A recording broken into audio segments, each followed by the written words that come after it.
Assalamualaikum warahmatullahi wabarakatuh. Madayaw, maayong adlaw kaninyong tanan. Magandang araw sa inyo lahat. Proverbs 19 verse 21 states, "Many are the plans in a person's heart, but it is the Lord's purpose that prevails." It took me 47 years to understand that my life was never meant to be only mine. Unlike others, I may not have been born just to chase happiness. For a long time, I questioned the weight of responsibility to my family, to my country, to everyone who called on me. Today, I have peacefully accepted that my life is unlike any other. Sa unang mga buwan ng aming mga termino, nakita ko na ang kawalan ng katapatan ni Bongbong Marcos Jr. sa mga pangakong binitawan noong kampanya, pati na sa kanyang sinumpaang tungkulin para sa bayan. Dahil hindi ko kinaya na maging bahagi ng 2025 national budget na tadtad ng katiwalian, pinili kong umalis sa kabinete kahit alam ko na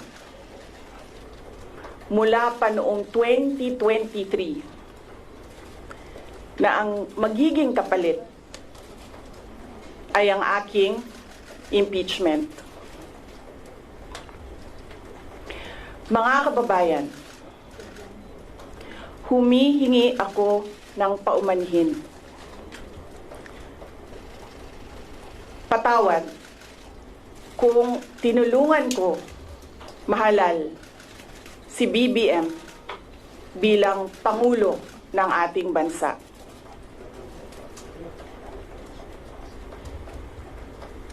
Patawad kung hanggang ngayon ay marami pa ring Pilipino ang nalulunod sa baha ng dahil sa malawakang korupsyon. Patawad kung lantaran ang pang-aabuso ng ating mga institusyon para sa pansariling interes ng mga politiko.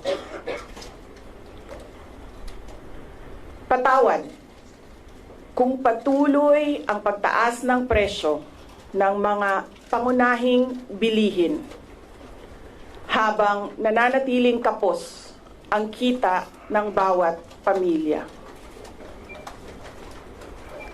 Patawad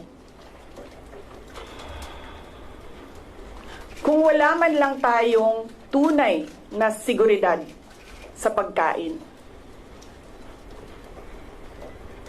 Patawad kung may nagkakasakit at binabawian bigla ng buhay dahil sa kakulangan ng maayos at epektibong healthcare system. Hindi ako kailanman natakot sa pagsira nila sa pangalan ko. Ngunit, may takot ako para sa ating mga anak. May takot ako para sa susunod na henerasyon.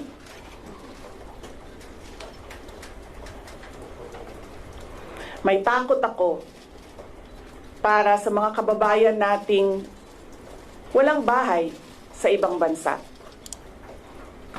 Walang pangalawang pasaporte, walang ibang matatakbuhan kundi ang Pilipinas. Kahit ito'y patuloy na nalulugmok sa kahirapan. Na ako'y kahadlok, nga moabot ang adlaw na dawaton na lang nato ang kapobrihon isip kapalaran. Nga maanad na ta sa sayop, nga mawad-an na lang ta og paglaom. Og labaw sa tanan, na ako'y kahadlok,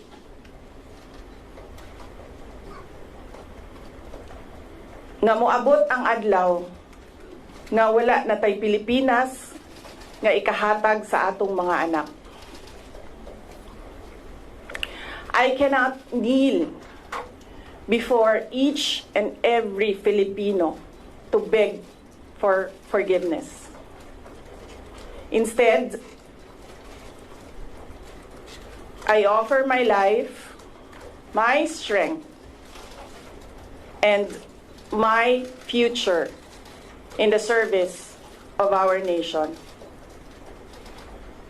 Mga kababayan, ibalik natin ang tapang at malasakit para sa Diyos, sa bayan, at para sa bawat pamilyang Pilipino. Ako si Sara Duterte, tatakbo bilang Pangulo ng Pilipinas. Syukran.